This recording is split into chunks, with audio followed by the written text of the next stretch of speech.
Hello ਦੋਸਤੋ, ਸਿੱਧੀ ਪੰਜਾਬ ਦੇ ਇਸ ਚੈਨਲ ਤੇ ਤੁਹਾਡਾ ਬਹੁਤ-ਬਹੁਤ ਸਵਾਗਤ ਹੈ। ਤਾਂ ਅੱਜ ਦੀ ਵੀਡੀਓ 'ਚ ਦੋਸਤੋ ਆਪਾਂ 22 ਤੇ 23 ਦਸੰਬਰ ਦੇ ਕਰੰਟ ਅਫੇਅਰਸ ਜਿਹੜੇ ਡਿਸਕਸ ਕਰਨ ਵਾਲੇ ਹੈ।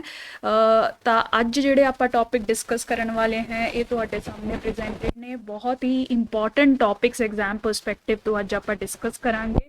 ਆ ਤੁਸੀਂ ਦੇਖ ਸਕਦੇ ਹੋ 22 ਦਸੰਬਰ ਦੇ ਜਿਹੜੇ ਇੰਪੋਰਟੈਂਟ ਟੌਪਿਕਸ ਨੇ ਉਹ ਇਸ ਤਰੀਕੇ ਨਾਲ ਨੇ। ਪਹਿਲਾਂ ਆਪਾਂ ਹੀਟ ਵੇਵਸ ਦਾ ਇੰਪੈਕਟ ਦੇਖਾਂਗੇ ਪੰਜਾਬ ਦੀ ਐਗਰੀਕਲਚਰ ਤੇ, ਬਹੁਤ ਇੰਪੋਰਟੈਂਟ ਹੈ, ਤੁਸੀਂ ਆਨਸਰਸ ਲਿਖਣ ਵੇਲੇ ਯੂਜ਼ ਕਰ ਸਕਦੇ ਹੋ। ਫਿਰ ਜ਼ੀਰਾ ਫੈਕਟਰੀ ਦੀ ਐਗਜ਼ਾਮਪਲ ਤੁਸੀਂ ਆਪਦੇ ਆਨਸਰ ਕਰ ਸਕਦੇ ਹੋ, ਅੱਗੇ ਡਿਟੇਲ ਚ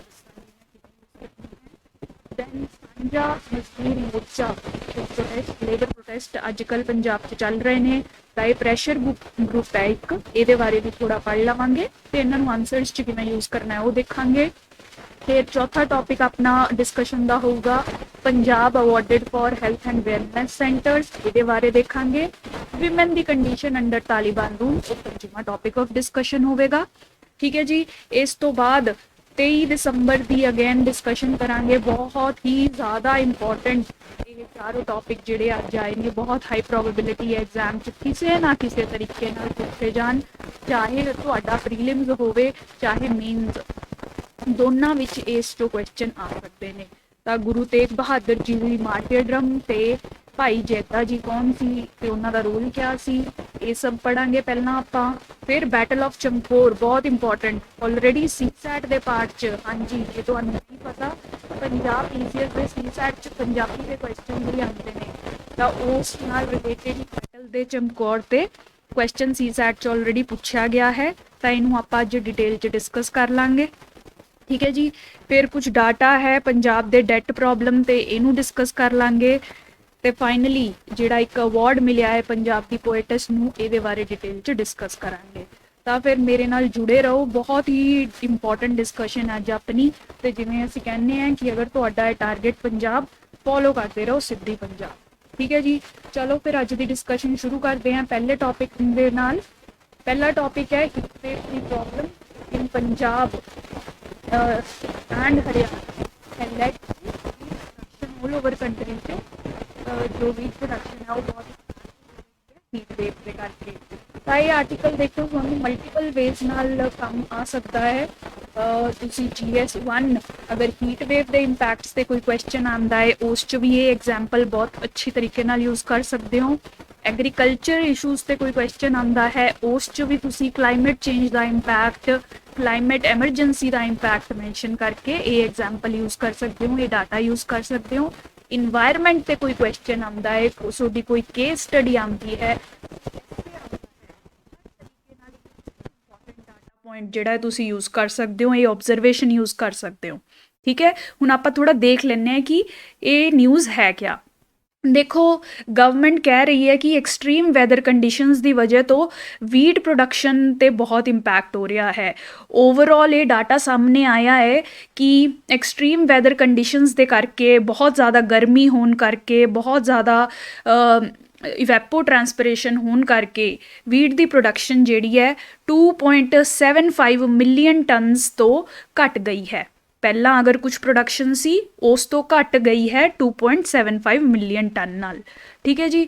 ਇਹ ਆਈਕਾਰ ਯਾਨੀ ਕਿ ਤੁਹਾਡੀ Indian council of agricultural research ਨੇ ਵੀ ਇੱਕ ਰਿਪੋਰਟ ਪ੍ਰੈਜ਼ੈਂਟ ਕੀਤੀ ਹੈ ਜਿਹੜੀ ਕਿ ਕਹਿ ਰਹੀ ਹੈ ਕਿ ਵੇਰੀਅਸ ਐਕਸਟ੍ਰੀਮ ਵੈਦਰ ਕੰਡੀਸ਼ਨਸ ਯਾਨੀ ਕਿ ਡਰਾਈ ਵਿੰਡਸ, ਹਾਈ ਵੈਪੋ ਟਰਾਂਸਪੋਰੇਸ਼ਨ, ਮੋਇਸਚਰ ਘੱਟ ਹੋਣ ਕਰਕੇ ਵੀਟ ਦੀ ਕ੍ਰੌਪ ਤੇ ਬਹੁਤ ਇੰਪੈਕਟ ਹੋ ਰਿਹਾ ਹੈ। ਵੀਟ ਦੀ ਕ੍ਰੌਪ ਜਿਹੜੀ ਹੈ ਯੈਲੋਇੰਗ ਸ਼ੋ ਕਰ ਰਹੀ ਹੈ, ਸ਼੍ਰਿਵਲਿੰਗ ਸ਼ੋ ਕਰ ਰਹੀ ਹੈ। ਸ਼੍ਰਿਵਲਿੰਗ ਮਤਲਬ ਸਾਈਜ਼ ਛੋਟਾ ਹੋ ਜਾਣਾ ਬਿਕੋਜ਼ ਆਫ ਕਲਾਈਮੇਟ ਸਟ੍ਰੈਸ ਜਾਂ ਡਰਾਈ ਕੰਡੀਸ਼ਨਸ ਹੋਣ ਕਰਕੇ ਗਰੋਥ ਜੋ ਹੈ ਵੀਟ ਦੀ ਰਿਜ਼ਲਟ ਜਿਹੜੀ ਓਵਰਆਲ ਦੀ ਪ੍ਰੋਡਕਸ਼ਨ ਹੈ ਉਸ 'ਚ 25% ਤੱਕ ਡਿਕਲਾਈਨ ਜਿਹੜਾ ਦੇਖਿਆ ਗਿਆ ਹੈ। ਠੀਕ ਹੈ ਜੀ। ਇਹ ਡਾਟਾ ਬਹੁਤ ਇੰਪੋਰਟੈਂਟ ਹੈ ਆਪਣੇ ਲਈ। ਤੁਸੀਂ ਦੇਖੋ ਐਗਰੀਕਲਚਰ ਤੇ ਕੋਈ ਕੁਐਸਚਨ ਆਵੇ ਜਾਂ ਜਾਂ ਕਲਾਈਮੇਟ ਤੇ ਕੋਈ ਐਸੇ ਜਾਂ ਕੁਐਸਚਨ ਆਵੇ, ਇਹ ਤੁਸੀਂ ਸਾਰਾ ਡਾਟਾ ਯੂਜ਼ ਕਰ ਸਕਦੇ ਹੋ। ਇਸੇ ਲਈ ਆਪਣੇ ਮਿਨਿਸਟਰ ਜਾਂ ਐਗਰੀਕਲਚਰਲ ਐਕਸਪਰਟ ਇਹ ਕਹਿ ਰਹੇ ਨੇ ਕਿ ਆਪਾਂ ਕਲਾਈਮੇਟ ਐਮਰਜੈਂਸੀ ਦੇ ਵਿੱਚ ਫੇਸ ਕਰ ਰਹੇ ਹਾਂ। ਕਲਾਈਮੇਟ ਦੇ ਵਜ੍ਹਾ ਤੋਂ ਆਪਾਂ ਨੂੰ ਬਹੁਤ ਸਾਰੇ ਇੰਪੈਕਟਸ ਜਿਹੜੇ ਆ ਫੇਸ ਕਰਨੇ ਪੈਣਗੇ। ठीक है जी, ये बहुत ही अच्छा आर्टिकल है। ਤੁਸੀਂ ਇੰਨੀ ਕਿ ਇਨਫੋਰਮੇਸ਼ਨ ਜਿਹੜੀ ਆ ਇੱਥੇ ਮੈਨੇ ਸਾਈਟ ਤੇ ਪ੍ਰੈਜ਼ੈਂਟ ਕੀਤੀ ਹੈ ਤੁਹਾਡੇ ਲਈ। ਇਸ ਇਨਫੋਰਮੇਸ਼ਨ ਨੂੰ ਲਿਖ ਕੇ ਰੱਖੋ, ਯਾਦ ਕਰ ਲਵੋ ਤੇ ਇਹਨਾਂ ਨੂੰ ਆਪਦੇ ਆਨਸਰਸ 'ਚ ਬਹੁਤ ਅੱਛੇ ਤਰੀਕੇ ਨਾਲ ਯੂਜ਼ ਕਰੋ ਤਾਂ ਕਿ ਅੱਛੇ ਮਾਰਕਸ ਆਣ। ਠੀਕ ਹੈ ਜੀ, ਬਸ ਇੰਨੀ ਹੀ ਇਨਫੋਰਮੇਸ਼ਨ ਤੁਸੀਂ ਯਾਦ ਰੱਖਣੀ ਹੈ। ठीक है जी, नैक्सट आर्टिकल जो अपना इंपॉर्टेंट है, प्रोटेस्ट अगेंस्ट जीरा लिकर फैक्ट्री। ये मैं कुछ दिन पहला भी करंट अफेयर्स च डिस्कस कर चुकी हैं। अगैन जेडे बच्चे साडे नाल नवे जुड़ रहे हैं उन्हां दी मदद लई अगैन मैं ये कवर कर रही हैं। तो देखो फिरोजपुर च एक फैक्ट्री है लिकर फैक्ट्री जिहदा नाम है जीरा लिकर फैक्ट्री।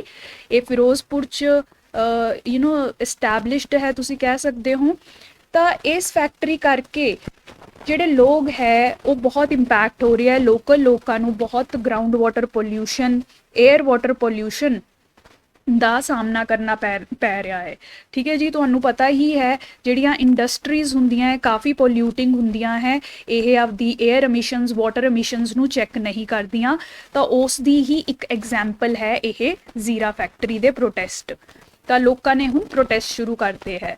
ਸੋ ਆਲਰੇਡੀ ਪੰਜਾਬ PCS ਨੇ ਕੁਐਸਚਨ ਪੁੱਛਿਆ ਸੀ ਕਿ ਇੰਡਸਟਰੀਜ਼ ਕਰਕੇ ਪੰਜਾਬ ਦੇ ਵਾਟਰ 'ਤੇ ਕਿਆ ਇੰਪੈਕਟ ਹੋ ਰਿਹਾ ਹੈ। ਤਾਂ ਉਸ ਟਾਈਪ ਦੇ ਕੁਐਸਚਨਸ 'ਚ ਤੁਸੀਂ ਇਹ ਐਗਜ਼ਾਮਪਲਸ ਲਿਖ ਸਕਦੇ ਹੋ ਕਿਉਂਕਿ ਸਪੈਸੀਫਿਕਲੀ ਕੁਐਸਚਨ ਤੁਹਾਨੂੰ ਪੰਜਾਬ ਦੀ ਇੰਡਸਟਰੀਜ਼ ਬਾਰੇ ਪੁੱਛ ਰਿਹਾ ਹੈ। ਤਾਂ ਅਗਰ ਪੰਜਾਬ ਦੀ ਇੱਕ ਐਗਜ਼ਾਮਪਲ ਲਿਖੋਗੇ ਤਾਂ ਬਹੁਤ ਅੱਛੇ ਮਾਰਕਸ ਤੁਹਾਨੂੰ ਮਿਲਣਗੇ। इसलिए सिर्फ ये जीरा लिकर फैक्ट्री का इन्ना एग्जाम्पल यूज नाम याद रखो कि जीरा लिकर फैक्ट्री जी फिरोजपुर की है, इत्थे प्रोटेस्ट चल रहे हैं because of the pollution that it is creating. ये तुसी आपदे आंसर्स च यूज़ कर सकते हो। मेन्स दे आंसर राइटिंग लिए, ऐसे राइटिंग लिए, ये बहुत ही इंपॉर्टेंट पॉइंट है। ठीक है जी, ये तो केस स्टडी भी बन सकती है। इस इशू ਨੂੰ थोड़ा पढ़ते रहो तो इस ते केस स्टडी भी बन सकती है कि तुसी ला लो एग्जाम्पल कि तुसी DSP लगे हुए हो फिरोजपुर डिस्ट्रिक्ट च तो उत्थे इस तरीके के प्रोटेस्ट हो रहे हैं लोगों द्वारा, तुसी इसनूं किस तरीके नाल हैंडल करोगे। ठीक है जी, तो तुसी उस च भी सॉल्यूशंस देने हैं कि शॉर्ट टर्म इमीडिएट सॉल्यूशन तुहाडा की होगा कि ये प्रोटेस्ट की लीडरशिप नाल गलबात की जाए ताकि प्रोटेस्ट नूं थोड़ी देर लई स्टॉप किया जा सके। फिर उन्होंने कंसर्नस नूं सुनिया जाए, अगर इंडस्ट्री पॉल्यूट कर रही है तो उन्होंने इन्वेस्टिगेट किया जाए कि क्लेम्स कित्थों तक सही है, और अगर इंडस्ट्री सच विच पॉल्यूटिंग है तो उहदे नाल रिलेटेड लॉन्ग टर्म एक्शन लिता जाए, इंडस्ट्री नूं बंद किया जाए, उहदे कारण हुई पॉल्यूशन नूं साफ किया जाए। अगे आने वाले टाइम लई कुछ इहो जिहे मैजर्स क्रिएट किए जान कि इहो जी इंडस्ट्रीज होर पॉल्यूटिंग जिहड़ियां काम जिहड़े ने लोकल एरियाज च ना क्रिएट कर सकन, है ना जी। इस तरीके नाल केस स्टडी भी आ सकती है। तो इसलिए उस कॉन्टैक्स्ट च भी ये बारे कुछ सोल्यूशनस आपदे कोल लिख के रखो जिहड़े मैं हुण डिस्कस किए हैं, इन्हां नूं तुसीं इनकलूड कर सकते हो। ठीक है जी, चलो जी हुण आपां नैक्सट टॉपिक डिस्कस कर लैंदे हैं जिहड़ा कि है तुहाडा सांझा मजदूर मोर्चा। ठीक है जी, सांझा मजदूर मोर्चा ये टॉपिक तुहाडे लई GS2 दे प्रैशर ग्रुप्स के टॉपिक लई बहुत इंपॉर्टेंट है बिकॉज सांझा मजदूर मोर्चा है क्या, एक प्रैशर ग्रुप ही है। ठीक है जी, पहला आप देख लें कि सांझा मजदूर मोर्चा है क्या। जिमें कि ये नाम कह रहा मजदूर मोर्चा, तो ये देखो 8 लेबर यूनियंस ने इकट्ठे होकर एक ग्रुप बना लिया है, एक प्रैशर ग्रुप बना लिया है जिसका नाम उन्होंने सांझा मजदूर मोर्चा रख दिता है। मतलब 8 लेबर यूनियंस जिहड़ियां तुहाडियां इकट्ठियां होकर सांझा मजदूर मोर्चा च प्रैशर ग्रुप की तरह फॉर्म हो गई ने। हुण ये प्रैशर ग्रुप जिहड़ा आपां कह रहे हैं प्रैशर ग्रुप क्या हुंदा है, देखो जब कुछ इंसान कुछ इंडिविजुअल्स इकट्ठे हो जान, हथ ज्वाइन कर लैन आपदे, क्योंकि उन्हों का कुछ कॉमन इंटरस्ट है जिहड़ा वो अचीव करना चाहते हैं। हुण देखो कि अकेला एक बंदा तो गवर्नमेंट ते प्रैशर नहीं पा सकता, बट अगर एवें ही हज़ारां लोग जुड़ जान, लखां लोग जुड़ जान तो वो गवर्नमेंट ते प्रैशर पा पाएंगे। तो उस ही विजन के नाल ये लेबर जी फोर्स हैगियां, लेबर यूनियंस है, उन्होंने ये एक प्रैशर ग्रुप सच्चा मजदूर मोर्चा के नाम नाल बनाया है जिदे थ्रू वो आपदा एक कॉमन इंटरस्ट जिहड़ा है गवर्नमेंट के सामने प्रेजेंट करनगे ते गवर्नमेंट के उत्ते यह प्रैशर पाएंगे कि गवर्नमेंट आपदी पॉलिसीज़ नूं उस इंटरस्ट उस डिमांड्स के अकॉर्डिंग मॉड्यूलेट करे। ठीक है जी, प्रैशर ग्रुप का काम यही हुंदा है, गवर्नमेंट के उत्ते प्रैशर पाना ताकि वो ग्रुप के कॉमन इंटरस्ट नूं इंश्योर करे, आपदे पॉलिसीज़ च इनकलूड करे। तो सच्चा मजदूर मोर्चा भी इत्थे यही कर रहा है। 8 लेबर यूनियंस जिहड़ियां इकट्ठियां होईयां ने, ये लेबर दी ਭਲਾਈ ਲਈ ਕੁਝ ਡਿਮਾਂਡਸ ਜਿਹੜੀਆਂ ਹੈ ਗਵਰਨਮੈਂਟ ਦੇ ਸਾਹਮਣੇ ਪ੍ਰੈਜ਼ੈਂਟ ਕਰ ਰਹੀਆਂ ਨੇ। ਠੀਕ ਹੈ ਜੀ, ਤਾਂ ਤੁਸੀਂ ਐਗਜ਼ਾਮ ਦੇ ਲਈ ਤੁਹਾਡੇ ਲਈ ਕੀ ਇੰਪੋਰਟੈਂਟ ਹੈ, ਇਹ ਨਾਮ ਯਾਦ ਰੱਖਣਾ, ਸਾਂਝਾ ਮਜ਼ਦੂਰ ਮੋਰਚਾ। ਜੇ ਤੁਹਾਨੂੰ ਪ੍ਰੈਸ਼ਰ ਗਰੁੱਪਸ ਤੇ ਕੋਈ ਵੀ ਕੁਐਸਚਨ ਆਂਦਾ ਹੈ ਉਸ 'ਚ ਐਜ਼ ਐਨ ਐਗਜ਼ਾਮਪਲ ਤੁਸੀਂ ਆ ਸਾਂਝਾ ਮਜ਼ਦੂਰ ਮੋਰਚਾ ਲਿਖ ਕੇ ਆਓ ਤੇ ਤੁਹਾਨੂੰ ਬਹੁਤ ਅੱਛੇ ਮਾਰਕਸ ਮਿਲਣਗੇ। ਦੇਖੋ ਇਸ ਸੀਰੀਜ਼ 'ਚ ਸਾਡਾ ਮੋਟਿਵ ਹੀ ਇਹ ਹੈ ਕਿ ਤੁਹਾਨੂੰ Punjab specific data, examples, case studies, issues ਅਸੀਂ ਸਾਰੇ ਇੱਥੇ ਡਿਸਕਸ ਕਰੀਏ ਤਾਂ ਕਿ ਤੁਹਾਡੀ ਸਟੈਟਿਕ ਪਾਰਟ ਦੀ ਵੀ ਪ੍ਰੈਪਰੇਸ਼ਨ ਹੋ ਜੇ ਤੇ ਤੁਹਾਨੂੰ ਪੰਜਾਬ ਸਪੈਸੀਫਿਕ ਰਿਚ ਡਾਟਾ ਮਿਲ ਜੇ ਤਾਂ ਕਿ ਤੁਸੀਂ ਆਨਸਰਸ ਜਿਹੜੇ ਆਪਦੇ ਐਲੀਵੇਟ ਕਰ ਸਕੋ। ਬਾਕੀ ਬੱਚਿਆਂ ਨਾਲੋਂ ਤੁਹਾਡੇ ਆਨਸਰਸ ਬਹੁਤ ਸੁਪੀਰੀਅਰ ਹੋਣਗੇ ਤੇ ਤੁਹਾਨੂੰ ਐਕਸਟਰਾ ਮਾਰਕਸ ਮਿਲਣਗੇ। ਤਾਂ ਇਹ ਐਗਜ਼ਾਮਪਲ ਜੋ ਹੈ ਆਪਦੇ GS2 ਦੇ ਨੋਟਸ 'ਚ ਤੁਸੀਂ ਪ੍ਰੈਸ਼ਰ ਗਰੁੱਪਸ ਦੇ ਟੌਪਿਕ ਦੇ ਅੰਦਰ ਲਿਖ ਕੇ ਰੱਖੋ। ਤੁਸੀਂ ਨੋਟਸ ਵੀ ਆਏ ਸਬਜੈਕਟ ਵਾਈਜ਼, ਟੌਪਿਕ ਵਾਈਜ਼ ਬਣਾਉਣੇ ਨੇ। ਮੈਂ ਇਸ ਨੋਟਸ ਬਣਾਉਣ ਉੱਤੇ ਵੀ ਤੁਹਾਨੂੰ ਇੱਕ ਵੀਡੀਓ ਲਾਂਚ ਕਰ ਸਕਦੀ ਹਾਂ ਅਗਰ ਤੁਸੀਂ ਕਮੈਂਟਸ 'ਚ ਲਿਖੋ ਕਿ ਤੁਹਾਨੂੰ ਇਹਦੀ ਜ਼ਰੂਰਤ ਹੈ। ਕਦੀ ਨਾ ਕਦੀ ਉਸ ਚੀਜ਼ ਦੀ ਸਟ੍ਰੈਟਜੀ ਵੀ ਮੈਂ ਤੁਹਾਡੇ ਨਾਲ ਡਿਸਕਸ ਕਰ ਲੂੰਗੀ। ਹਜੇ ਲਈ ਇਹ ਆਪਦੇ ਕੋਲ ਐਗਜ਼ਾਮਪਲ ਤੁਸੀਂ ਲਿਖ ਕੇ ਰੱਖੋ। ਤਾਂ ਦੇਖੋ ਇਸ ਸਾਂਝਾ ਮਜ਼ਦੂਰ ਮੋਰਚਾ ਨੇ ਕੁਝ ਡਿਮਾਂਡਸ ਪ੍ਰੈਜ਼ੈਂਟ ਕੀਤੀਆਂ ਹੈ ਸਾਰੀਆਂ। ਦੇਖੋ ਲੇਬਰ ਦੀ ਭਲਾਈ ਲਈ ਕੁਝ ਡਿਮਾਂਡਸ ਦਿੱਤੀਆਂ ਗਈਆਂ ਨੇ। ਇਹ ਡਿਮਾਂਡਸ ਆਪਣੇ ਲਈ ਇੰਪੋਰਟੈਂਟ ਨਹੀਂ ਹੈ ਬਟ ਇਹ ਨਾਮ, ਇਹ ਪ੍ਰੈਸ਼ਰ ਗਰੁੱਪ ਦਾ ਕਨਸੈਪਟ ਆਪਣੇ ਲਈ ਇੰਪੋਰਟੈਂਟ ਹੈ। ਉਹ ਤੁਸੀਂ ਬਸ ਆਪਦੇ ਕੋਲ ਲਿਖ ਕੇ ਰੱਖੋ। ਠੀਕ ਹੈ ਜੀ, ਇਹ ਇੰਪੋਰਟੈਂਟ ਸੀ।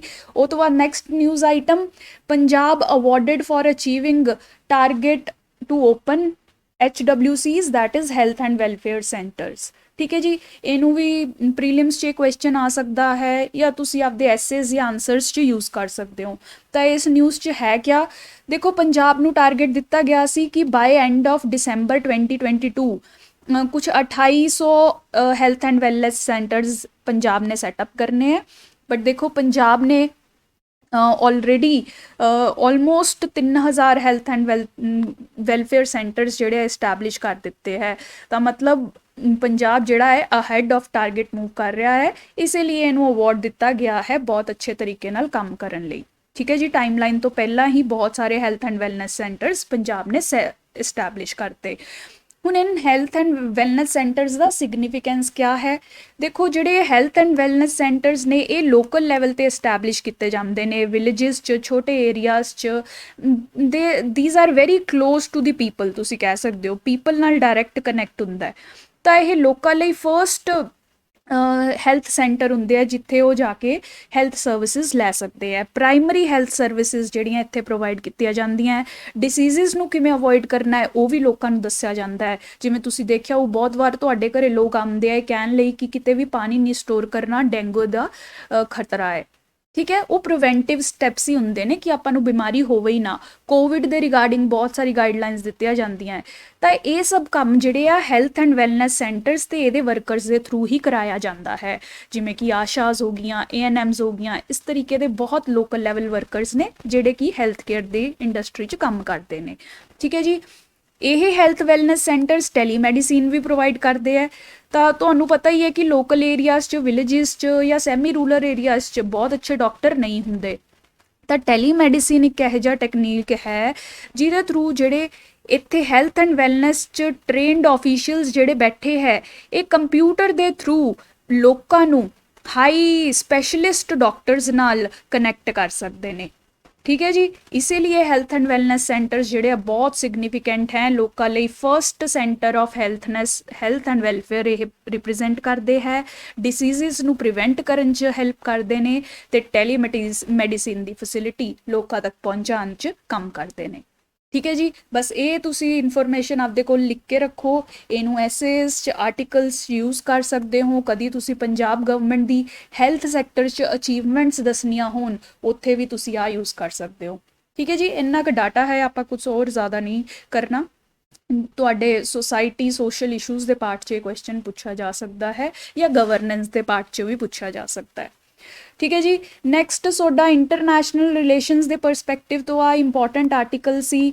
ਤੁਹਾਨੂੰ ਸਭ ਨੂੰ ਪਤਾ ਹੀ ਹੈ ਕਿ ਅਫਗਾਨਿਸਤਾਨ 'ਚ ਜਿਹੜਾ ਹੈ ਤਾਲਿਬਾਨ ਰੂਲ ਜਿਹੜਾ ਹੈ ਸਟਾਰਟ ਹੋ ਗਿਆ ਹੈ।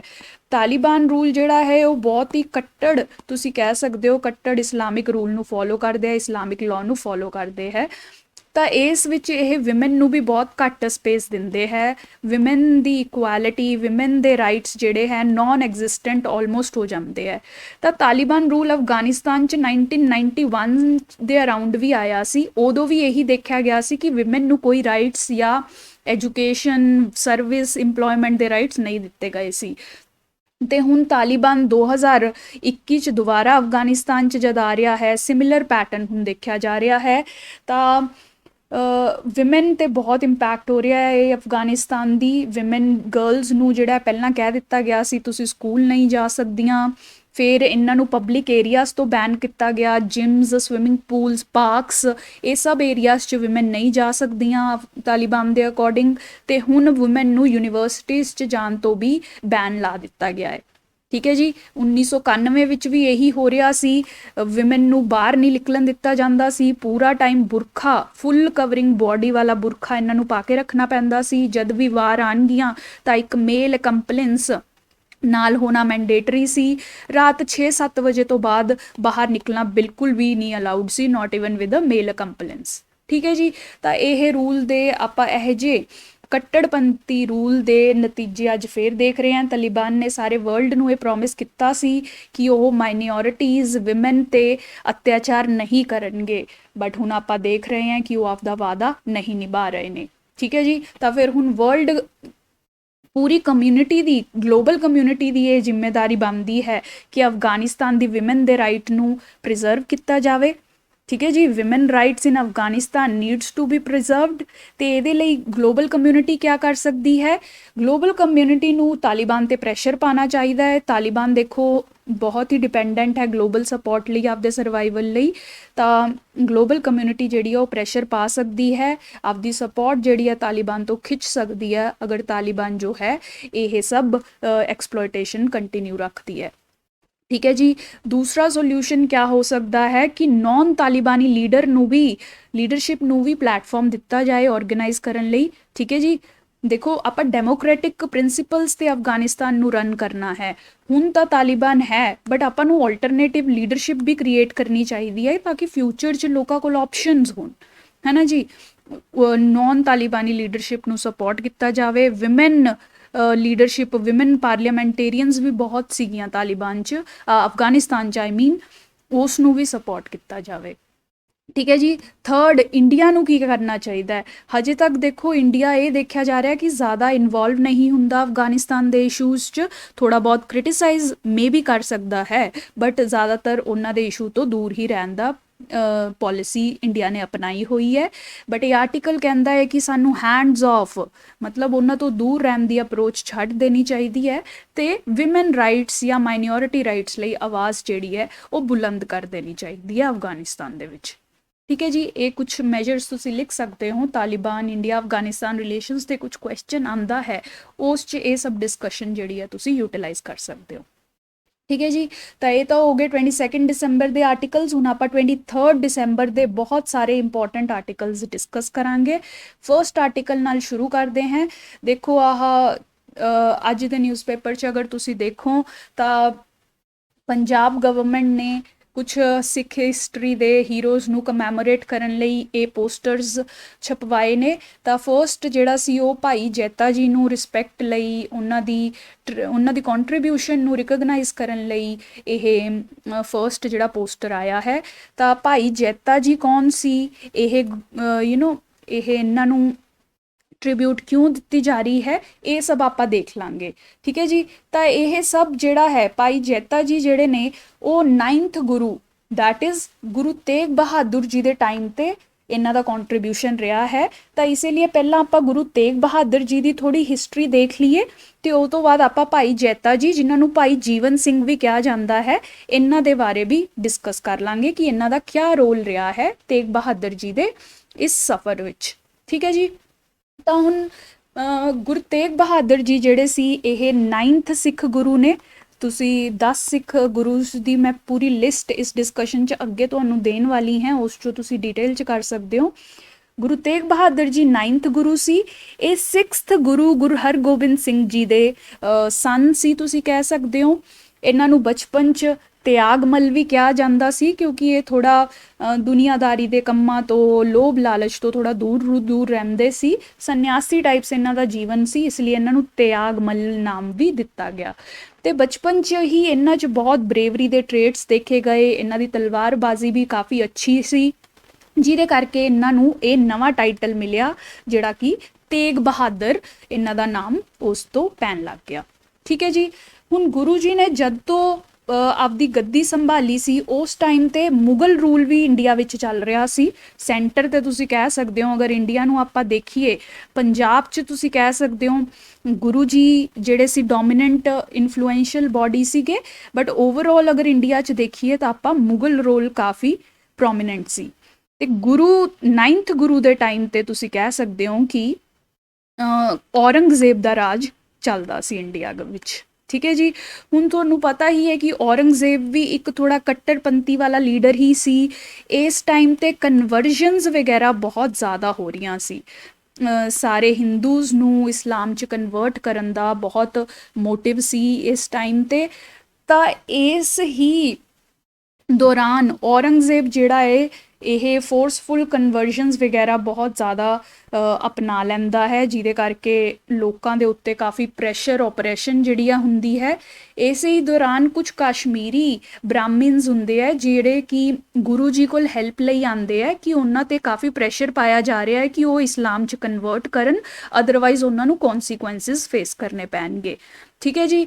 ਤਾਂ ਇਸ ਕੰਟੈਕਸਟ 'ਚ ਜਦੋਂ ਗੁਰੂ ਜੀ ਤੋਂ ਇਹ ਹੈਲਪ ਮੰਗੀ ਕਸ਼ਮੀਰੀਜ਼ ਨੇ, ਤਾਂ ਗੁਰੂ ਜੀ ਨੇ ਅਸ਼ੋਰ ਕੀਤਾ ਕਿ ਉਹ ਹਰ ਟਾਈਪ ਦੀ ਪ੍ਰੋਟੈਕਸ਼ਨ ਕਸ਼ਮੀਰੀਜ਼ ਨੂੰ ਪ੍ਰੋਵਾਈਡ ਕਰਨਗੇ, ਉਹਨਾਂ ਨੂੰ ਕਨਵਰਟ ਹੋਣ ਤੋਂ ਬਚਾਉਣਗੇ। ਠੀਕ ਹੈ ਜੀ। ਨਾਓ ਇਹ ਜਿਹੜਾ ਗੁਰੂ ਜੀ ਦਾ ਵਾਅਦਾ ਸੀ, ਇਹ ਔਰੰਗਜ਼ੇਬ ਨੇ ਬਹੁਤ ਅੱਛੀ ਲਾਈਟ 'ਚ ਨਹੀਂ ਦੇਖਿਆ। Aurangzeb considered it as a challenge. ਉਹਨੂੰ ਲੱਗਿਆ ਕਿ ਗੁਰੂ ਜੀ ਜਿਹੜੇ ਹੈ ਉਹ ਔਰੰਗਜ਼ੇਬ ਦੀ ਅਥਾਰਟੀ ਨੂੰ ਚੈਲੰਜ ਕਰਨਾ ਚਾਹ ਰਹੇ ਹੈ। ਤਾਂ ਇਸ ਕਰਕੇ ਹੀ ਔਰੰਗਜ਼ੇਬ ਤੇ ਗੁਰੂ ਜੀ ਵਿੱਚ ਕਨਫਰੰਟੇਸ਼ਨ ਤੁਸੀਂ ਕਹਿ ਸਕਦੇ ਹੋ ਸਟਾਰਟ ਹੋਈ। ਗੁਰੂ ਜੀ ਨੂੰ ਕੈਪਚਰ ਕਰ ਲਿੱਤਾ ਗਿਆ ਔਰੰਗਜ਼ੇਬ ਦੀ ਫੋਰਸਿਸ ਦੇ ਦੁਆਰਾ, ਐਂਡ ਦੈਨ ਉਸ ਤੋਂ ਬਾਅਦ ਉਹਨਾਂ ਦਾ ਟੌਰਚਰ ਤੇ ਪਬਲਿਕ ਐਗਜ਼ੀਕਿਊਸ਼ਨ ਸਟਾਰਟ ਹੋਇਆ। ਠੀਕ ਹੈ ਜੀ। That is van Guru Tegh Bahadur ji was ਐਗਜ਼ੀਕਿਊਟਿਡ publicly ਬਾਈ ਔਰੰਗਜ਼ੇਬ। ਜਿੱਥੇ ਗੁਰੂ ਜੀ ਦਾ ਸਿਰ ਧੜ ਤੋਂ ਅੱਡ ਕੀਤਾ ਗਿਆ, ਉੱਥੇ ਅੱਜ ਗੁਰਦੁਆਰਾ ਸੀਸਗੰਜ ਸਾਹਿਬ ਵੀ ਸਥਾਪਿਤ ਹੈ। ਠੀਕ ਹੈ ਜੀ। ਇਸ ਟਾਈਮ ਤੇ ਹੀ ਸੀ ਕਿ ਗੁਰੂ ਜੀ ਦੀ ਮਾਰਟਰਡਮ ਨੂੰ ਰਿਸਪੈਕਟ ਦਿੰਦੇ ਹੋਏ ਸੀਸਗੰਜ ਸਾਹਿਬ ਗੁਰਦੁਆਰਾ ਇੱਥੇ ਇਸ ਪਲੇਸ ਤੇ ਐਗਜ਼ੀਕਿਊਸ਼ਨ ਦੀ ਪਲੇਸ ਤੇ ਬਾਅਦ 'ਚ ਐਸਟੈਬਲਿਸ਼ ਕੀਤਾ ਗਿਆ। ਹੁਣ ਦੇਖੋ ਗੁਰੂ ਤੇਗ ਬਹਾਦਰ ਜੀ ਦੇ ਨਾਲ 3 ਹੋਰ ਪਰਸਨੈਲਿਟੀਜ਼ ਸੀ ਜਿਹੜੀਆਂ ਐਗਜ਼ੀਕਿਊਟ ਕੀਤੀਆਂ ਗਈਆਂ, ਭਾਈ ਮਤੀ ਦਾਸ, ਭਾਈ ਸਤੀ ਦਾਸ ਤੇ ਭਾਈ ਦਿਆਲਾ ਜੀ। ਠੀਕ ਹੈ ਜੀ। ਇਹ 3 ਨਾਮ ਯਾਦ ਰੱਖੋ, ਕੁਐਸਚਨਸ ਆ ਜਾਂਦੇ ਨੇ। ਤਾਂ ਮੈਂ ਤੁਹਾਨੂੰ ਨਿਮੋਨਿਕ ਦੇ ਰਹੀ ਹਾਂ। ਦੇਖੋ ਕੋਈ ਰਿਲੀਜੀਅਸ ਕਮਿਊਨਿਟੀ ਦੀ ਇੱਥੇ ਭਾਵਨਾਵਾਂ ਨਹੀਂ ਆਪਾਂ ਹਰਟ ਕਰ ਰਹੇ, ਬਟ MSD ਜਾਂ MS ਧੋਨੀ ਫੇਮਸ ਪਰਸਨੈਲਿਟੀ ਹੈ, ਉਹ ਤੋਂ ਤੁਸੀਂ ਯਾਦ ਰੱਖ ਸਕਦੇ ਹੋ ਭਾਈ ਮਤੀ ਦਾਸ, ਭਾਈ ਸਤੀ ਦਾਸ, ਭਾਈ ਦਿਆਲਾ ਜੀ। ਠੀਕ ਹੈ ਜੀ। ਇਹ 3 ਜਿਹੜੇ ਸੀ ਉਦੋਂ ਇਹ ਵੀ ਮਾਰਟੀਅਰ ਕੀਤੇ ਗਏ ਸੀ ਡਿਫਰੈਂਟ ਤਰੀਕਿਆਂ ਨਾਲ।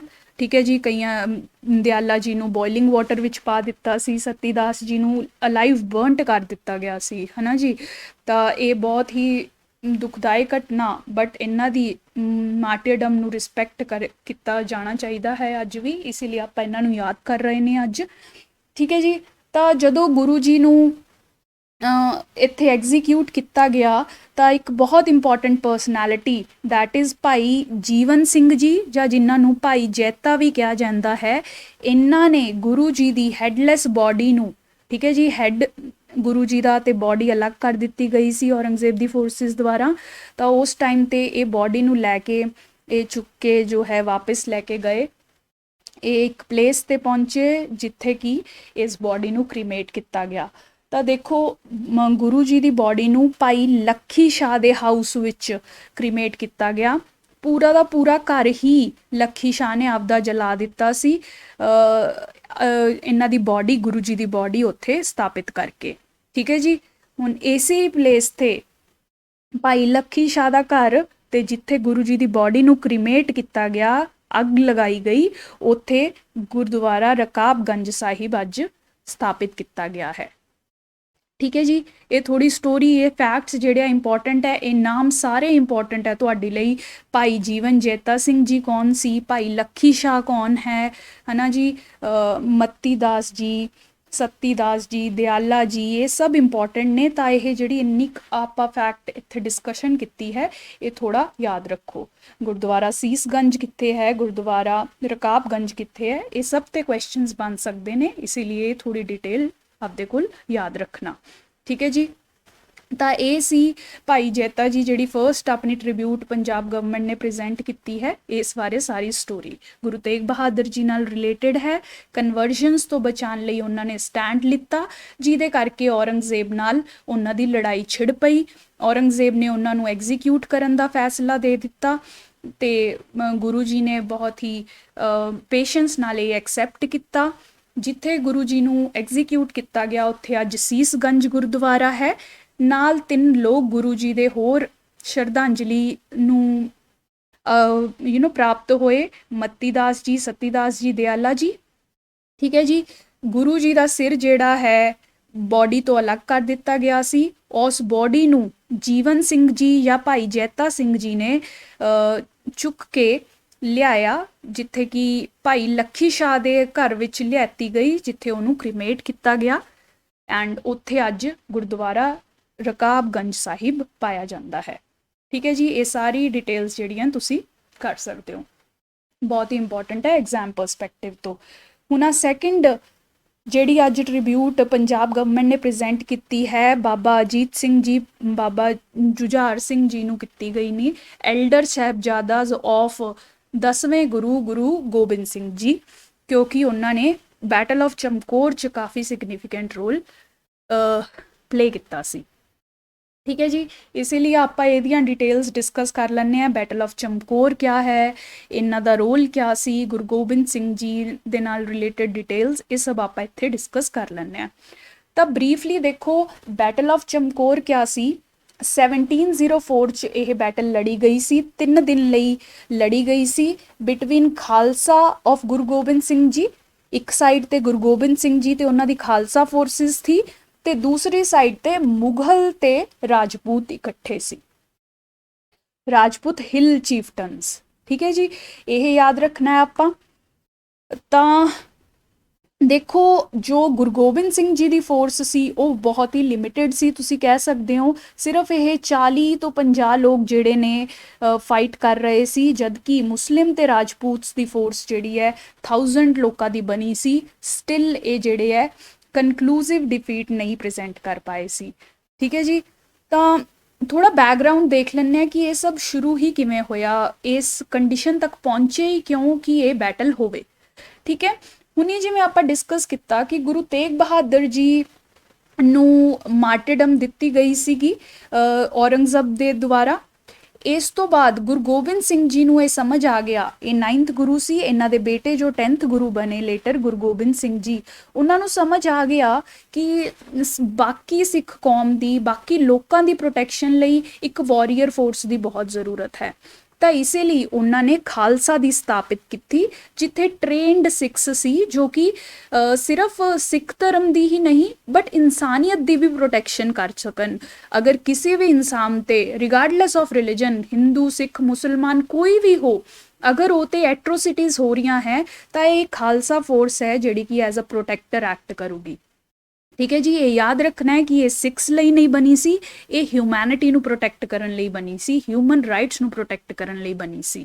ਠੀਕ ਹੈ ਜੀ, ਤਾਂ ਹੁਣ ਖਾਲਸਾ ਦਾ ਇਨਫਲੂਐਂਸ ਜਿਵੇਂ ਜਿਵੇਂ ਇਨਕਰੀਜ਼ ਹੋਣ ਲੱਗਿਆ, ਹਿਲ ਪ੍ਰਿੰਸਸ ਨੂੰ ਇਹ ਲੱਗਣ ਲੱਗ ਗਿਆ ਕਿ ਉਹਨਾਂ ਦੀ ਸ਼ਾਇਦ ਜੋ ਥੋੜੀ ਦੇਰ ਤੱਕ ਇਨਫਲੂਐਂਸ ਨਾ ਰਹੇ, ਖਾਲਸਾ ਇੰਨਾ ਡੋਮੀਨੈਂਟ ਬਣ ਜਾਵੇ ਕਿ ਹਿਲ ਫੋਰਸਿਸ ਨੂੰ ਹੀ ਖਤਮ ਕਰ ਦਿੱਤਾ ਜਾਵੇ, ਹਿਲ ਪ੍ਰਿੰਸਸ ਨੂੰ ਹੀ ਖਤਮ ਕਰ ਦਿੱਤਾ ਜਾਵੇ। ਐਂਡ ਦੈਟ ਇਜ਼ ਵਾਈ ਇਹ ਹਿਲ ਪ੍ਰਿੰਸਸ ਜਿਹੜੇ ਨੇ ਉਹ ਮੁਗਲ ਰੂਲਰਸ ਨਾਲ ਹੱਥ ਮਿਲਾ ਲੈਂਦੇ ਆ, ਕੋਐਲੀਸ਼ਨ ਬਣਾ ਲੈਂਦੇ ਆ ਕਿ ਆਪਾਂ ਮਿਲ ਕੇ ਜਿਹੜਾ ਹੈ ਖਾਲਸਾ ਨੂੰ ਖਤਮ ਕਰਨਾ ਹੈ, ਗੁਰੂ ਗੋਬਿੰਦ ਸਿੰਘ ਜੀ ਨੂੰ ਖਤਮ ਕਰਨਾ ਹੈ। ਠੀਕ ਹੈ ਜੀ, ਤਾਂ ਫਿਰ ਇਸੇ ਲਈ ਹਿਲ ਫੋਰਸਿਸ ਤੇ ਮੁਗਲ ਫੋਰਸਿਸ ਜਿਹੜੀਆਂ ਹੈ ਇਹ ਜੁਆਇੰਡ ਹੋ ਕੇ ਗੁਰੂ ਗੋਬਿੰਦ ਸਿੰਘ ਜੀ ਤੇ ਅਟੈਕ ਕਰਨ ਲਈ ਆ ਜਾਂਦੀਆਂ ਹੈ। ਗੁਰੂ ਗੋਬਿੰਦ ਸਿੰਘ ਜੀ ਉਸ ਟਾਈਮ ਤੇ ਆਪਦੀ ਫੈਮਿਲੀ ਦੇ ਨਾਲ ਆਨੰਦਪੁਰ ਸਾਹਿਬ ਦੇ ਫੋਰਟ ਵਿੱਚ ਰਿਜ਼ਾਈਡ ਕਰ ਰਹੇ ਹੁੰਦੇ ਹੈ। ਉੱਥੇ ਇਹ ਅਟੈਕ ਕੀਤਾ ਜਾਂਦਾ ਹੈ ਮੁਗਲਸ ਪਲੱਸ ਰਾਜਪੂਤ ਹਿਲਸ ਚੀਫਟਨਸ ਦੇ ਦੁਆਰਾ। ਠੀਕ ਹੈ ਜੀ। ਹੁਣ ਜਦ ਇਹ ਅਟੈਕ ਕੀਤਾ ਜਾਂਦਾ ਹੈ ਤਾਂ ਇਹਨਾਂ ਨੂੰ ਐਕਸਪੈਕਟਡ ਸੀ, ਮੁਗਲਸ ਨੂੰ ਐਕਸਪੈਕਟਡ ਸੀ ਕਿ ਇਹ ਸਟਰੋਂਗ ਨੇ ਤਾਂ ਜਲਦ ਹੀ ਬੈਟਲ ਜਿਹੜੀ ਹੈ ਖਤਮ ਕਰ ਦਿੱਤੀ ਜਾਵੇਗੀ, ਗੁਰੂ ਗੋਬਿੰਦ ਸਿੰਘ ਜੀ ਨੂੰ ਕੈਪਚਰ ਕਰ ਲਿੱਤਾ ਜਾਵੇਗਾ ਤੇ ਖਾਲਸਾ ਨੂੰ ਕੰਟਰੋਲ ਕਰ ਲੈਣਗੇ। ਬਟ ਐਕਚੁਅਲ 'ਚ ਐਵੇਂ ਨਹੀਂ ਹੋਇਆ। ਖਾਲਸਾ ਫੋਰਸਿਸ ਬਹੁਤ ਹੀ ਬਰੇਵ ਫੋਰਸਿਸ ਸੀ। ਇਹਨਾਂ ਨੇ ਮਿਲ ਕੇ ਬਹੁਤ ਹੀ ਸਟਰੋਂਗ ਫਾਈਟ ਜਿਹੜੀ ਹੈ ਪ੍ਰੈਜ਼ੈਂਟ ਕੀਤੀ, ਜਿਹਦੇ ਕਰਕੇ 7 ਲੌਂਗ ਮੰਥਸ ਤੱਕ ਇਹ ਜਿਹੜੀ ਹੈ ਸਟਰਗਲ ਜਿਹੜੀ ਹੈ ਦੋਨੋਂ ਫੋਰਸਿਸ ਦੇ ਵਿੱਚ ਚੱਲਦੀ ਰਹੀ।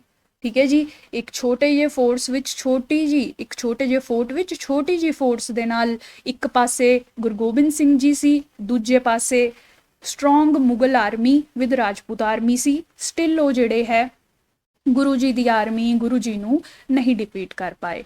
ਠੀਕ ਹੈ। ਹੁਣ ਉਹਨਾਂ ਨੂੰ ਕਾਫੀ ਨੁਕਸਾਨ ਹੋ ਰਹੇ ਸੀ ਤਾਂ ਮੁਗਲ ਫੋਰਸਿਸ ਰਾਜਪੂਤ ਫੋਰਸਿਸ ਉਹਨਾਂ ਨੇ ਪ੍ਰਪੋਜ਼ਲ ਦਿੱਤਾ, ਮੁਗਲ ਤੇ ਰਾਜਪੂਤ ਫੋਰਸਿਸ ਜਿਹੜੀ ਹੈ ਇਹਨਾਂ ਨੇ ਪ੍ਰਪੋਜ਼ਲ ਦਿੱਤਾ ਗੁਰੂ ਜੀ ਨੂੰ ਕਿ ਅਸੀਂ ਤੁਹਾਨੂੰ ਜਾਣ ਦੇਵਾਂਗੇ, ਤੁਸੀਂ ਸੇਫਲੀ ਜਿੱਥੇ ਵੀ ਜਾਣਾ ਚਾਹ ਰਹੇ ਹੋ ਉੱਥੇ ਜਾ ਸਕਦੇ ਹੋ ਤੇ ਸਾਨੂੰ ਇਹ ਲੜਾਈ ਜਿਹੜੀ ਹੈ ਆਪਾਂ ਐਂਡ ਕਰਦੇ ਹਾਂ।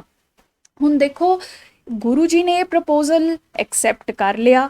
ਕਿਉਂ ਗੁਰੂ ਜੀ ਨੇ ਐਕਸੈਪਟ ਕਰ ਲਿਆ? ਕਿਉਂਕਿ ਦੇਖੋ ਇਸ ਫੋਰਟ ਵਿੱਚ ਜਦੋਂ ਉਹ ਲੜਾਈ ਲੜ ਰਹੇ ਸੀ ਉਹਨਾਂ ਨਾਲ ਕਾਫੀ ਸਾਰੇ ਛੋਟੇ ਬੱਚੇ ਤੇ ਵਿਮਨ ਵੀ ਸੀ। 7 ਮਹੀਨੇ ਦੀ ਲੌਂਗ ਲੜਾਈ ਤੋਂ ਬਾਅਦ ਜਿਹੜੇ ਇਹਨਾਂ ਦੇ ਰਿਸੋਰਸਿਸ ਆ ਉਹ ਵੀ ਖਤਮ ਹੋ ਰਹੇ ਸੀ, ਫੂਡ ਸਲੋਲੀ ਖਤਮ ਹੋ ਰਿਹਾ ਸੀ, ਵੈਪਨਰੀ ਵਗੈਰਾ ਖਤਮ ਹੋ ਰਹੀ ਸੀ, ਬਹੁਤ ਸਾਰੇ ਲੋਕ ਮਰ ਵੀ ਗਏ ਸੀ। ਤਾਂ ਇਸੇ ਲਈ ਗੁਰੂ ਜੀ ਨੇ ਇਹ ਫੈਸਲਾ ਲਿੱਤਾ ਕਿ ਬੱਚਿਆਂ ਤੇ ਔਰਤਾਂ ਦੀ ਸੁਰੱਖਿਆ ਲਈ ਸਾਨੂੰ ਇਹ ਪੈਸੇਜ ਦਾ ਪ੍ਰਪੋਜ਼ਲ ਇਹ ਐਕਸੈਪਟ ਕਰ ਲੈਣਾ ਚਾਹੀਦਾ ਹੈ। ਤਾਂ ਗੁਰੂ ਜੀ ਨੇ ਇਹ ਪ੍ਰਪੋਜ਼ਲ ਐਕਸੈਪਟ ਕੀਤਾ। ਬਟ ਮੁਗਲ ਤੇ ਰਾਜਪੂਤ ਫੋਰਸਿਸ ਜਿਹੜੀਆਂ ਉਹਨਾਂ ਨੇ ਧੋਖਾ ਦਿੱਤਾ। ਜਦ ਗੁਰੂ ਜੀ ਆਪਦੇ ਸਾਰੀ ਯੂ ਕੈਨ ਸੇ ਫੈਮਿਲੀ ਤੇ ਸਭ ਲੋਕਾਂ ਦੇ ਨਾਲ ਐਗਜ਼ਿਟ ਕਰ ਰਹੇ ਸੀ ਤਾਂ ਰਾਸਤੇ ਵਿੱਚ ਉਹ ਸਾਰੀ ਗੁਰੂ ਜੀ ਤੇ ਅਗੇਨ ਅਟੈਕ ਕੀਤਾ ਗਿਆ ਐਟ ਰਿਵਰ ਸਰਸਾ।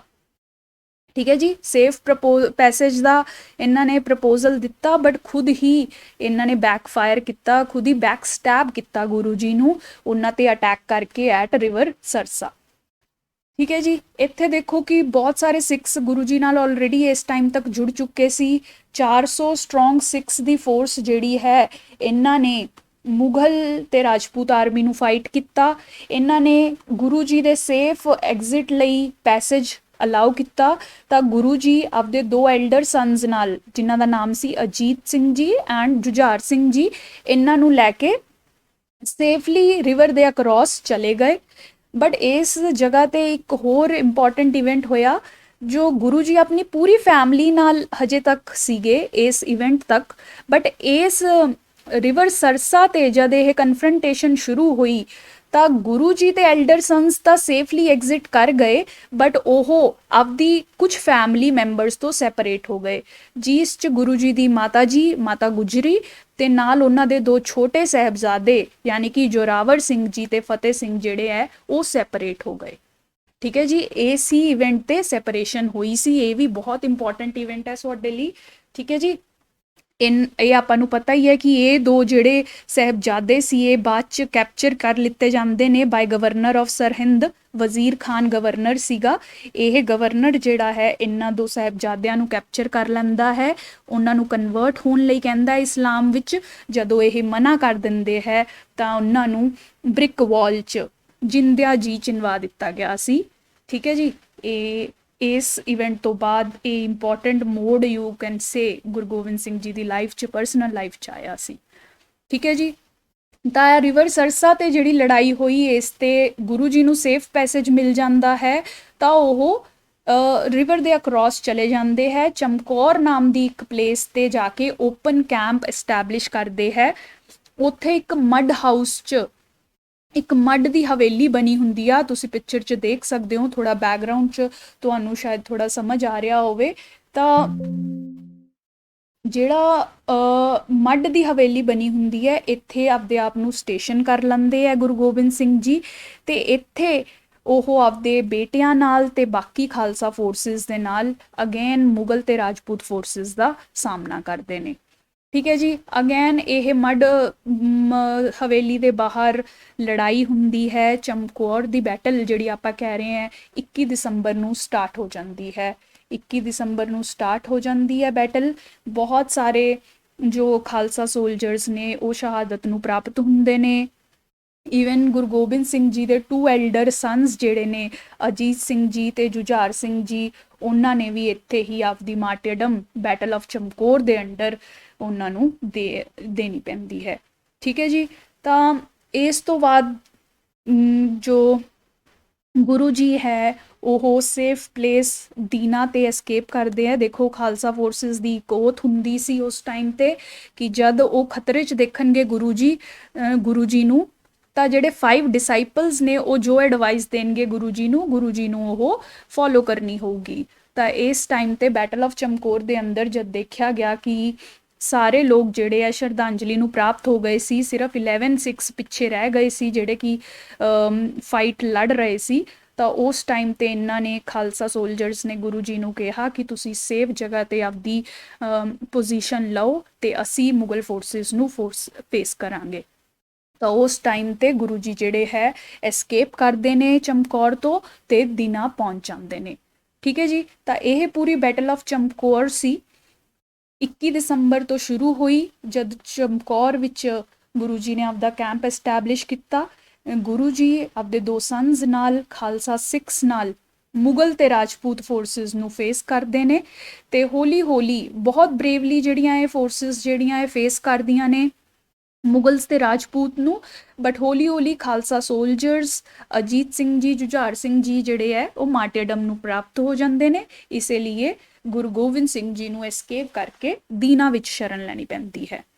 ਠੀਕ ਹੈ। ਤਾਂ ਇਸੇ ਲਈ a battle of Chamkaur prelude to the battle ਜਿਹੜਾ ਆਪਾਂ ਪਹਿਲਾਂ ਸਾਰੀ ਲੜਾਈ ਦੇਖੀ ਹੈ ਇਹ ਚਮਕੌਰ ਪਹੁੰਚਣ ਤੋਂ ਪਹਿਲਾਂ ਕਿਆ ਸਿਚੁਏਸ਼ਨ ਸੀ ਉਹ ਸਭ ਆਪਾਂ ਡਿਟੇਲਸ ਕਰ ਲਈਆਂ ਨੇ।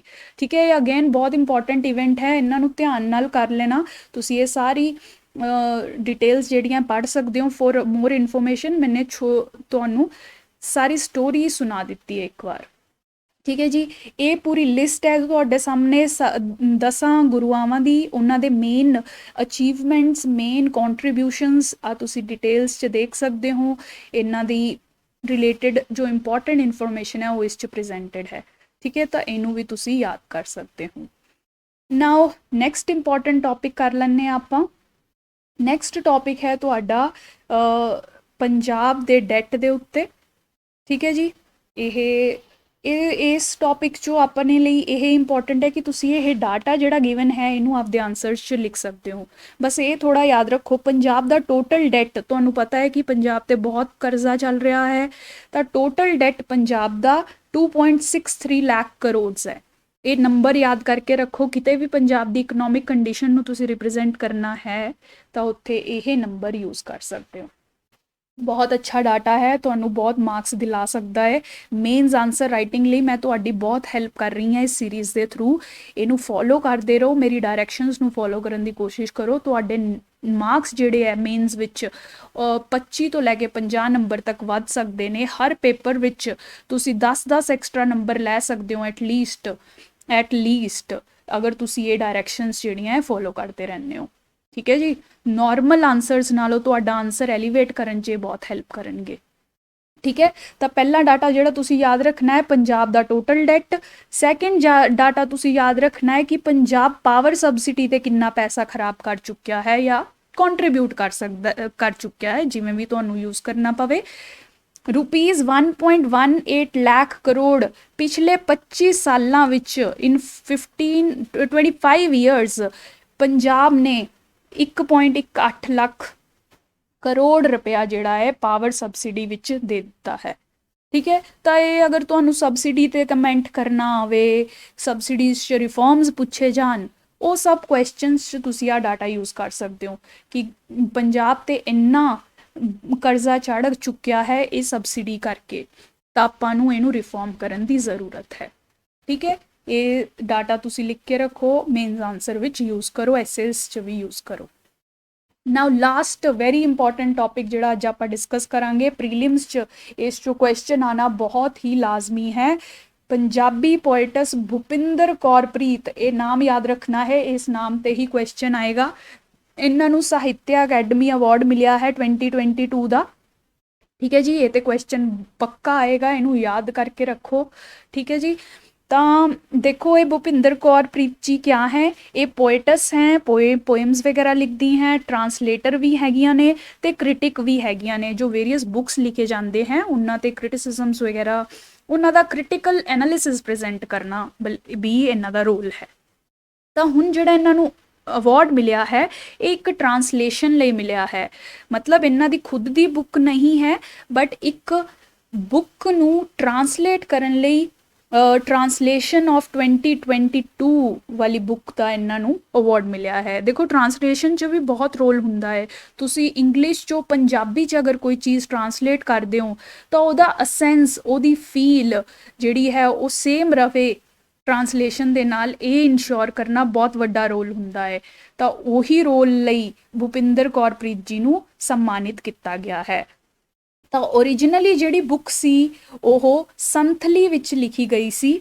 ਸੰਥਲੀ ਵਿੱਚ ਲਿਖੀ ਹੋਈ ਬੁੱਕ ਨਗਾੜੇ ਕੀ ਤਰ੍ਹਾਂ ਬਜਤੀ ਸ਼ਬਦ, ਠੀਕ ਹੈ, ਨਗਾੜੇ ਕੀ ਤਰ੍ਹਾਂ ਬਜਤੇ ਸ਼ਬਦ, ਇਸ ਬੁੱਕ ਜੋ ਓਰੀਜਨਲੀ ਲਿਖੀ ਗਈ ਹੈ ਨਿਰਮਲਾ ਪੁਤੁਲ ਦੁਆਰਾ। ਠੀਕ ਹੈ ਜੀ, ਇਹ ਅੱਡ ਇਨਫੋਰਮੇਸ਼ਨ ਹੈ, ਇਹ ਵੀ ਯਾਦ ਰੱਖਣੀ ਹੈ ਤੁਸੀਂ। ਨਿਰਮਲਾ ਪੁਤੁਲ ਦੁਆਰਾ ਇਹ ਬੁੱਕ ਜਿਹੜੀ ਸੰਥਲੀ 'ਚ ਲਿਖੀ ਗਈ ਹੈ ਇਹਨੂੰ ਟਰਾਂਸਲੇਟ ਕੀਤਾ ਗਿਆ ਭੁਪਿੰਦਰ ਕੌਰ ਪ੍ਰੀਤ ਜੀ ਦੁਆਰਾ। ਇਹਨੂੰ ਟਰਾਂਸਲੇਟ ਕੀਤਾ ਗਿਆ ਭੁਪਿੰਦਰ ਕੌਰ ਪ੍ਰੀਤ ਜੀ ਦੁਆਰਾ ਇਨ ਪੰਜਾਬੀ ਨਗਾੜੇ ਵਾਂਗ ਵੱਜਦੇ ਸ਼ਬਦ। ਠੀਕ ਹੈ ਜੀ, ਹੁਣ ਇਸ ਟਰਾਂਸਲੇਸ਼ਨ ਲਈ ਇਹਨਾਂ ਨੂੰ ਅਵਾਰਡ ਮਿਲਿਆ। ਤਾਂ ਇਹ ਤੇ ਕੁਐਸਚਨ ਆ ਸਕਦਾ ਹੈ ਬਿਲਕੁਲ ਕਿ ਇਹਨਾਂ ਦੀ ਓਰੀਜਨਲ ਬੁੱਕ ਸੀ ਕਿ ਟਰਾਂਸਲੇਸ਼ਨ ਲਈ ਅਵਾਰਡ ਮਿਲਿਆ ਹੈ, ਇਹ ਸਭ ਕੁਐਸਚਨ ਆ ਸਕਦਾ ਹੈ। ਕਿਹੜੀ ਬੁੱਕ ਸੀ? ਨਗਾੜੇ ਵਾਂਗ ਵੱਜਦੇ ਸ਼ਬਦ। ਬੁੱਕ ਦਾ ਨਾਮ ਯਾਦ ਰੱਖਣਾ ਹੈ, ਟਰਾਂਸਲੇਸ਼ਨ ਯਾਦ ਰੱਖਣਾ ਹੈ, ਸਾਹਿਤਿਆ ਅਕੈਡਮੀ ਅਵਾਰਡ ਮਿਲਿਆ ਹੈ, ਬਹੁਤ ਇੰਪੋਰਟੈਂਟ ਅਵਾਰਡ ਹੈ, ਪੱਕਾ ਕੁਐਸਚਨ ਆਣਾ ਲਾਜ਼ਮੀ ਹੈ। ਠੀਕ ਹੈ ਜੀ, ਉਹਨਾਂ ਦੀਆਂ ਓਰੀਜਨਲ ਬੁੱਕਸ ਅਗਰ ਤੁਸੀਂ ਦੇਖੋ ਆ ਕੁਝ ਹੋਰ ਓਰੀਜਨਲ ਬੁੱਕਸ ਹੈ ਉਹਨਾਂ ਦੀਆਂ ਜਿਹੜੀਆਂ ਉਹਨਾਂ ਨੇ ਖੁਦ ਲਿਖੀਆਂ ਹੈ। ਪੋਇਮਸ ਜਿਹੜੀਆਂ ਹੋਰ ਲਿਖੀਆਂ ਹੈ, ਸਲੀਬ ਤੇ ਅਟਕੇ ਹਰਫ, ਐਵੇਂ ਐਵੇਂ ਇਹ ਸਾਰੀਆਂ ਪੋਇਮਸ ਉਹਨਾਂ ਨੇ ਲਿਖੀਆਂ ਹੈ। ਇਹ ਵੀ ਥੋੜਾ ਯਾਦ ਰੱਖ ਲਓ, ਕੁਐਸਚਨ ਵਿੱਚ ਇਨਕਲੂਡ ਕੀਤਾ ਜਾ ਸਕਦਾ ਹੈ। ਠੀਕ ਹੈ ਜੀ, ਫਾਈਨਲ ਟੌਪਿਕ ਜਿਹੜਾ ਅੱਜ ਸਾਡੀ ਡਿਸਕਸ਼ਨ ਦਾ ਹੈ, Punjab school principals to get training in Singapore. ਤਾਂ ਇਹ ਤੁਸੀਂ ਐਜੂਕੇਸ਼ਨਲ ਰਿਫਾਰਮਸ, ਪੰਜਾਬ ਦੇ ਐਜੂਕੇਸ਼ਨ ਰਿਫਾਰਮਸ ਦੇ ਵਿੱਚ ਯੂਜ਼ ਕਰ ਸਕਦੇ ਹੋ। ਇਹ ਟੌਪਿਕ ਕੀ ਕਹਿ ਰਿਹਾ ਹੈ ਕਿ ਪੰਜਾਬ ਗਵਰਨਮੈਂਟ ਜਿਹੜੀ ਹੈ ਪੰਜਾਬ ਦੇ ਸਕੂਲ ਪ੍ਰਿੰਸੀਪਲਸ ਨੂੰ ਸਿੰਗਾਪੁਰ ਭੇਜੇਗੀ ਉਹਨਾਂ ਦੀ ਟ੍ਰੇਨਿੰਗ ਦੇ ਵਾਸਤੇ। ਤਾਂ ਅਗਰ ਐਜੂਕੇਸ਼ਨ ਤੇ ਕੋਈ ਕੁਐਸਚਨ ਆਵੇ ਜਾਂ ਐਸੇ ਲਿਖਣਾ ਹੋਵੇ ਤਾਂ ਗਵਰਨਮੈਂਟ ਮੈਜਰਸ 'ਚ ਤੁਸੀਂ ਇਹ ਲਿਖ ਸਕਦੇ ਹੋ, ਪੰਜਾਬ ਗਵਰਨਮੈਂਟ ਦੇ ਮੈਜਰਸ 'ਚ ਇਹ ਲਿਖ ਸਕਦੇ ਹੋ ਕਿ ਪੰਜਾਬ ਜਿਹੜੀ ਹੈ ਆਪਦੇ ਸਕੂਲ ਪ੍ਰਿੰਸੀਪਲਸ ਨੂੰ Singapore national institute of education and training ਵਿੱਚ ਭੇਜ ਰਹੀ ਹੈ ਤਾਂ ਕਿ ਉਹਨਾਂ ਦੀ ਐਡਿਕੁਏਟ ਟ੍ਰੇਨਿੰਗ ਹੋ ਸਕੇ।